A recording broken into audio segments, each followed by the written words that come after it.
The Bard and the Bible, May 25th. Self-assessment.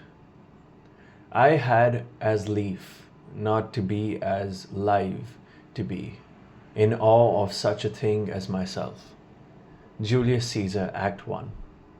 For I say, through the grace given unto me, to every man that is among you, not to think of himself more highly than he ought to think. Romans 12:3. Julius Caesar marks a pivotal point for William Shakespeare. The play was written around 1599, after Shakespeare's historical plays had made him a popular and famous writer. With Julius Caesar, Shakespeare began a period marked by his greatest work.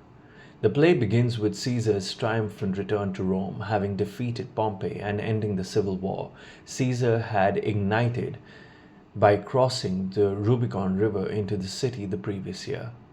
But Cassius, who fought with Caesar and even rescued him from drowning, is concerned. The Roman people hailed Caesar as more than a hero.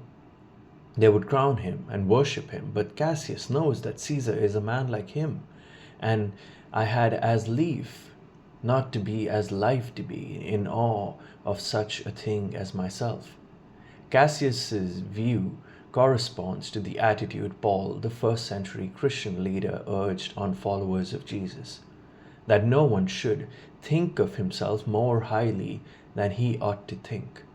We should not be in awe of ourselves. On the contrary, we should think soberly. Romans 12:3. Simultaneously acknowledging that we are created in the image of God and are also that we are flawed and frail. We are fearfully and wonderfully made, Psalm 139:14, but also shapen in iniquity, Psalm 51:5. A sober, realistic assessment of ourselves will produce neither pride nor shame, but rather gratitude for God's kindness in creation and in redemption. Is your assessment of yourself sober and realistic? Of others?